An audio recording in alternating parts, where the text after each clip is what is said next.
आंध्र प्रदेश को खुसूसी रियासत का दर्जा देने की मांग को लेकर आंध्र प्रदेश में बंद मनाया गया। एपी की हुक्मरान पार्टी तेलुगु देशम सरबराह और वजीर आला एन चंद्रबाबू नायडू ने भी आंध्र प्रदेश को खुसूसी दर्जा देने की मांग करते हुए एहतजाज दर्ज करवाया। आंध्र प्रदेश के वजीर आला एन चंद्रबाबू नायडू, रियासती वुज़रा, अरकान असेंबली और कौंसिल ने स्याह लिबास पहनकर एहतजाज किया और मरकजी हुकूमत को निशाना बनाया। बजट में आंध्र प्रदेश की आवाम के लिए खास ऐलान नहीं करने पर मायूसी का भी इजहार किया। ఇంత ఈజీగా మీరు గవర్నమెంట్ ఆఫ్ ఇండియా సపోర్ట్ చేస్తున్నారు, ఇంత అన్యాయం చేసి సపోర్ట్ చేస్తున్నారు అని నాలాంటి వాడు చాలా సమయం ఉన్నప్పుడే నేనే ఇంత ఉద్రేకపడ్డానంటే కామన్ మ్యాన్ ఎంత ఉద్రేకపడతాడో ఒక్కసారి మీరు ఆలోచించుకోవాల్సిన అవసరం ఉంది। మీ చర్య ప్రతి ఒక్కటి వాళ్ళ ఆత్మాభిమానాన్ని దెబ్బతినే పరిస్థితి వస్తూ ఉంది। ఇప్పటికే బాగా దెబ్బతిన్నారు। పుండు మీద కారం చల్లద్దండి। పుండు మీద కారం చల్లి ఆనందపడాలనుకుంటే మాత్రం అది చాలా తీవ్రంగా ఉంటుంది। ఆ విషయం మీరు గుర్తుపెట్టుకోవాల్సిందిగా నేను మిమ్మల్ని కోరుకుంటూ మరొకసారి 5 కోట్ల ప్రజానీకం యొక్క నినాదం ప్రత్యేక హోదా ఆంధ్రుల హక్కు, ఇది సాధించే వరకు రాజీ లేని పోరాటం చేస్తాం। उधर आंध्र प्रदेश की आवाम ने मरकजी हुकूमत के बजट पर मायूसी का इजहार किया। इस बजट में खुसूसी funds, railway zone, steel factory का कोई जिक्र नहीं किया गया। तेलुगु देशम लीडरों ने मरकजी हुकूमत के खिलाफ एहतजाज भी किया और मरकज पर एक बार फिर आवाम को धोखा देने का इल्जाम आयद किया। आंध्र प्रदेश को खुसूसी रियासत का दर्जा देने की मांग करते हुए तेलुगु देशम के अरकान पार्लियामेंट ने मुजस्समे गांधी और पार्लियामेंट के बाब-ए-दाखिला पर एहतजाज किया और एपी से इंसाफ करने की मरकजी हुकूमत से मांग की।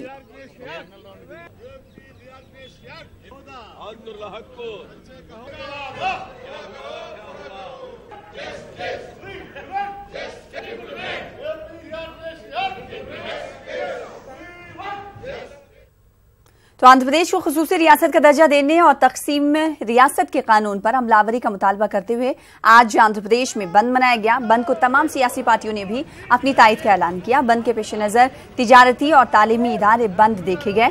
बस सर्विस भी बंद रही, जिसके सबब मुसाफिरीन को मुश्किलात पेश आ रही हैं। बंद के पेश नजर सुबह से ही मुख्तलिफ जमातों की सियासी लीडरों ने सड़कों पर निकलकर धरना दिया और मरकज के खिलाफ जमकर नारेबाजी की। मजमूई तौर पर बंद का रियासत भर में मिला जुला असर देखा गया। उधर गुंटूर में तेलुगु देशम, लेफ्ट, जनसेना, कांग्रेस के कारकुनों ने एहतजाज करते हुए एपी को खुसूसी रियासत का दर्जा देने की मांग की। गुंटूर में बस स्टैंड पर एहतजाज दर्ज किया गया और बसों के डिपो से बाहर निकलने से रोक दिया गया। एपी तंजीम जदीद कानून पर अमलावरी की मांग की गई और मरकजी हुकूमत को इस मौके पर तनकीद का निशाना बनाया गया। उधर तिरुपति में सीपीआई लीडर नारायण ने पार्टी कारकुनों के साथ एहतजाज किया और रियासत को खुसूसी दर्जा देने की मांग की। इन्होंने इस मौके पर मरकजी हुकूमत को तनकीद का निशाना बनाया।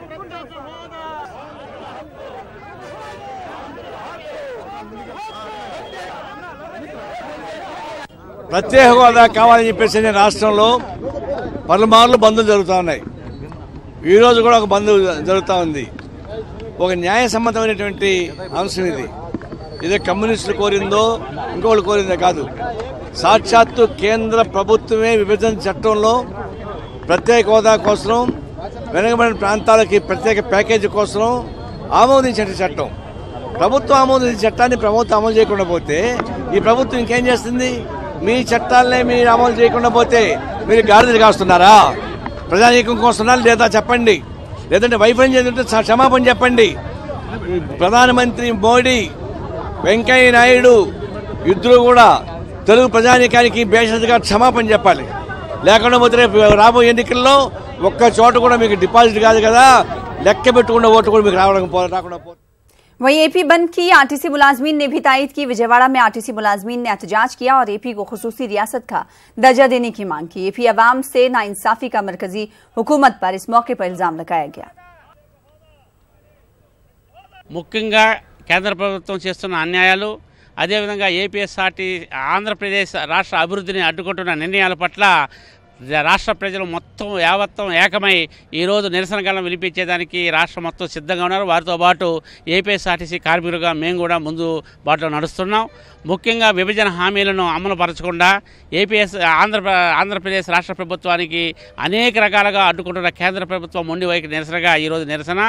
ఆంధ్రప్రదేశ్ని రకరకాలుగా కేంద్ర ప్రభుత్వం వేధిస్తూ మన అభివృద్ధిని ఎన్నో రకాలుగా అడ్డుకోవాలని అన్ని రకాలుగా ఈ మోడీ గారు ముందుకు పోతున్నారు. కాబట్టి ఆ నిరసన వైఖరికి ఈరోజు నల్ల జెండాలతో నల్ల బ్యాడ్జీలతో ఏపీఎస్ఆర్టీసీ కార్మికులు కూడా మేము నిరసన తెలుపుతున్నాం. అంతేకాకుండా ఏపీఎస్ఆర్టీకి సంబంధించిన ఉమ్మడి రాష్ట్రంలో 14 ఆస్తులను కూడా ఇంతవరకు ప్రకటించకుండా షీలాబేడి కమిటీ పేరుతో కార్యాపన చేస్తూ ఆర్టీసీకి కూడా చాలా ఆర్థిక ఇబ్బందులు కలగజేస్తూ ఉన్నారు. దీంతోపాటు డీజిల్ ప్రతి నెలకు 2 నెలలకు వారానికి రోజుకు విపరీతంగా డీజిల్ పైన రేట్లు పెంచి ఆర్టీసీలకు గుదిబండగా మారి ఈరోజు ఏపీఎస్ఆర్టీసీలో 80% ఓవర్ సాధించినా కూడా ఇంకా నష్టాల బాటలో ఉన్నామంటే అది ముఖ్యంగా కేంద్ర ప్రభుత్వం చేస్తున్నటువంటి దుశ్చర్యగా మేమందరూ కార్మికులు భావిస్తా ఉన్నాం. वहीं Andhra Pradesh union of working journalist की जानिब से भी एहतजाज किया गया। मरकजी हुकूमत के खिलाफ नारेबाजी की गई और आंध्र प्रदेश को खुसूसी रियासत का दर्जा देने और साथ ही एपी रीऑर्गेनाइजेशन कानून पर अमल करने की मांग की गई।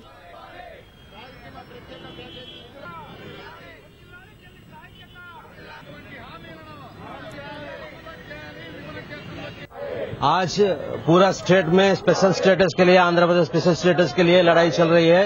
इसी दौरान कर्नूल में भी कर्नूल कलेक्टर ऑफिस के पास जितने भी हमारे जर्नलिस्ट यूनियन है सब मिलके कर्नूल आंध्र प्रदेश के स्पेशल स्टेटस के लिए फाइट कर रहे हैं। इसके आप सब लोग भी हमारा साथ दीजिए। जितने भी जर्नलिस्ट यूनियन है, एसोसिएशन है, सब अलग अलग नहीं करके सब लोग यूनियन के हिसाब से जितने भी पॉलिटिकल पार्टीज है उन लोग अलग कर रहे हैं। जर्नलिस्ट यूनियन सब मिलके आंध्र प्रदेश को स्पेशल स्टेटस लाने के लिए फाइट कर रहे हैं। जितने भी लोग हैं सब लोग हमारा साथ दीजिए। उधर कर्नूल के रुकन असेंबली ने भी मरकजी हुकूमत से आंध्र प्रदेश को खुसूसी रियासत का दर्जा देने की मांग की। बजट में भी आंध्र प्रदेश को क्या देते, आंध्र प्रदेश को अब धोखा दिए। आंध्र प्रदेश वो स्टेट बाइफिकेशन एक्ट में क्या क्या प्रोग्राम्स है, क्या कितने पैसा देना, वो सब स्टेट डिवीजन एक्ट में है। और डिवीजन एक्ट में क्या प्रॉब्लम्स है तो वो सब ये बजट में रखना न उनको मालूम होने के हम आज वो एक बाइक रैली ले लिए। मोदी साहब कितने स्टेट को कितना धोखा दे रहे, कितना प्रॉब्लम क्रिएट करे, कितना तकलीफ दे रहे, सब पब्लिक को मालूम होने के ऐसा रैली ले लिए। ये आज बंद काल दिए सब ऑल पार्टी और वाईएसआर कांग्रेस पार्टी ये बंद काल में पार्टिसिपेट नहीं करे, मदद नहीं दिए, इनडायरेक्टली मोदी साहब को सपोर्ट दे रहे। आंध्र प्रदेश में बंद के दौरान बाएं बाजू के अलावा कांग्रेस और दीगर सियासी जमातों के लीडरों ने विजयवाड़ा रेलवे स्टेशन पर धरना दिया। एहतजाजी लीडरों और कारकुनों ने ट्रेन को रोक दिया। पुलिस ने एहतजाजी लीडरों को गिरफ्तार करते हुए करीबी पुलिस स्टेशन मुंतकिल किया। वाज़ेह है कि एपी को खुसूसी रियासत का दर्जा देने का मुतालबा करते हुए आज रियासत भर में बंद मनाया जा रहा है। इस दौरान एहतजाजी कारकुनों ने मरकज और मोदी हुकूमत के खिलाफ नारेबाजी की।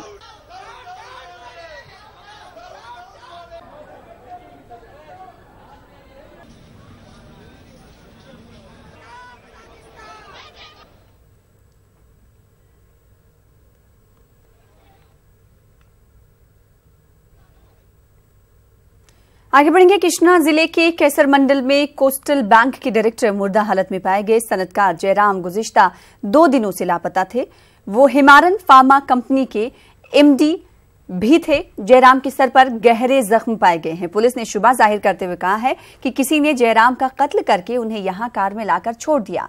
नंदीगांव डीएसपी सुभाष चंद्र बोस ने बताया है कि कैसर टोल प्लाजा के सीसीटीवी कैमरों की जांच के दौरान पता चला है कि जयराम की कार कोई दूसरा शख्स चला रहा था। पुलिस मुख्तलिफ जावियों से इस केस की तहकीकात कर रही है।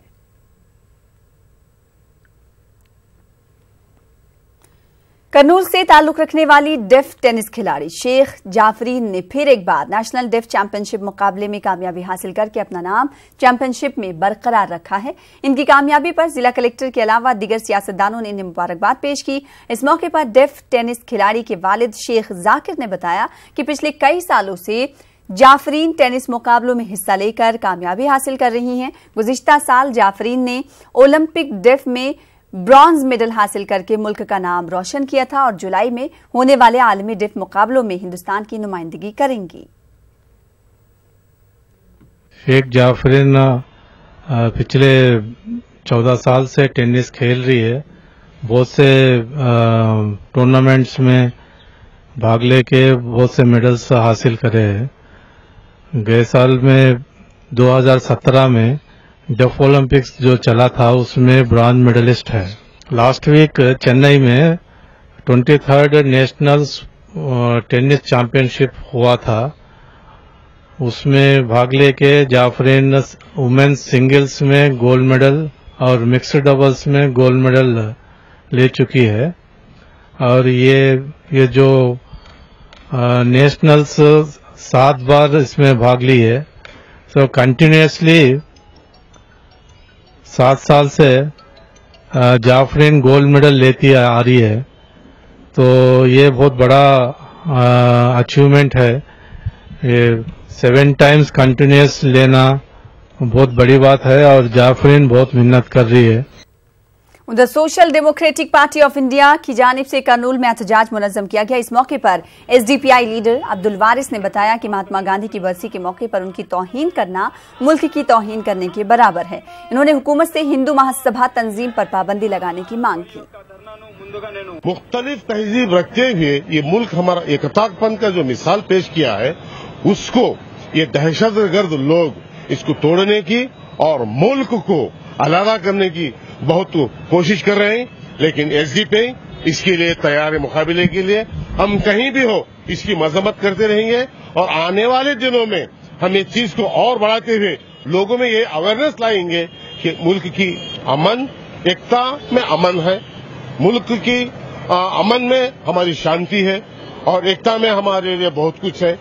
हम साहली इलाकों के तहफ्फुज़ में कोस्ट गार्ड का अहम रोल रहा है। दुनिया भर में हिंदुस्तानी कोस्ट गार्ड का शुमार 4थे नंबर पर है। कोस्ट गार्ड के 42वें फाउंडेशन डे के मौके पर additional director general Indian coast guard के आर नाटिल ने बात कही। फाउंडेशन डे के मौके पर इन्होंने विशाखापट्टनम के ईस्ट सी बोर्ड दफ्तर में प्रेस कॉन्फ्रेंस किया। उन्होंने कहा कि रियासती हुकूमत के ताउन से मछलीपट्टनम का कनाडा में भी ब्रांच कायम किया जाएगा। उन्होंने कहा कि फिलवक्त आंध्र प्रदेश में 6 राडार स्टेशंस मौजूद हैं जिसमें मजीद तौसी की जाएगी।